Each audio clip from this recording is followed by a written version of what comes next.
My name is Ryan and I'm in recovery. When I was younger, I had an imaginary world that was really elaborate and detailed.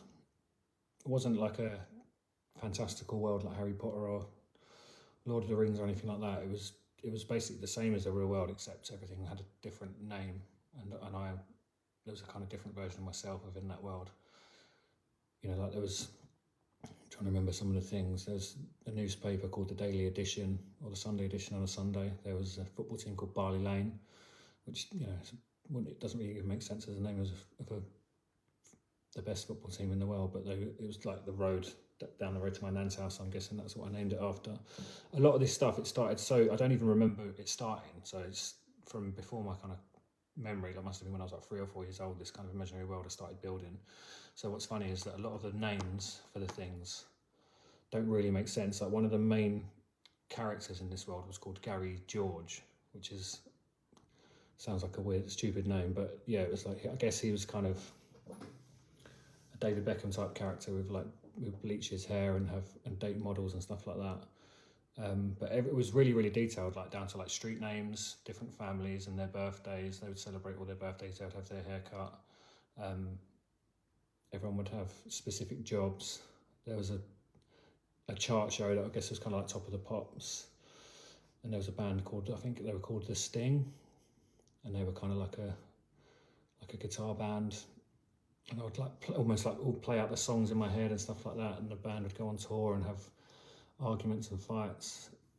There was a company that was basically, I think, like a version of Apple, like laptops or whatever, but they were called Dream, and I would kind of play out the ideas of their consoles and laptops that they were bringing out. It was all just, yeah, it was just mad, really. And I've never told anyone up until recently about this imaginary world, but equally I don't ever remember consciously trying to keep it a secret. It was just there. It was just something in my brain. And I would often, when I was a kid, whenever I was playing by myself, I'd often play out scenarios from the imaginary world in my head. Quite often when I was like lying in bed or anything like that, I'd do the same. And then as I got a bit older, like maybe like kind of 11, 12 years old, I'd be like walking my dog to the field, and I'd look forward to the walk so that because I'd be like, oh, it's Gary's birthday today, so I can play out the scenario of his birthday in my head and like all this kind of stuff.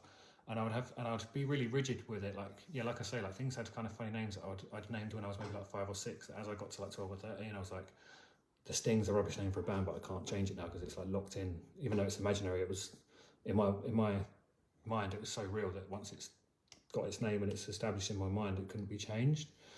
Yeah, it's kind of funny, really. But yeah, the reason I'm bringing it up is because it wasn't really until recently, until I maybe spoke about it with my therapist, that I realised it was probably a bit of a coping mechanism for maybe feeling overwhelmed or whatever it was. You know, it wasn't like I had some bad childhood. My childhood was nice, but you know, there was maybe definitely times where I was scared or overwhelmed, like all children are at some point. And I think this was the thing that I used to cope with that. I would kind of go into this imaginary world and it'd be a safe space for me.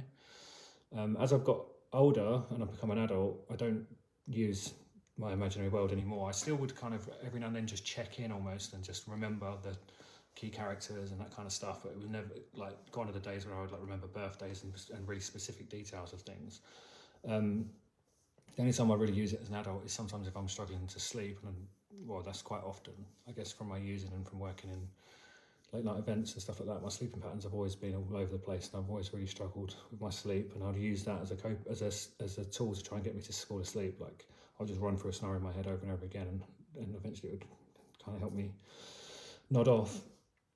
And yeah, through therapy and through kind of reading a lot about it, I feel like cocaine basically kind of replaced my imaginary world as my like safe space to go to when I felt overwhelmed. And it's interesting. I think these things are so like subtle and gentle. I don't even really now, like through therapy and through discussing it, I'm learning about this stuff, but it never occurred to me before. And yeah, it's quite interesting, so I thought I'd share it.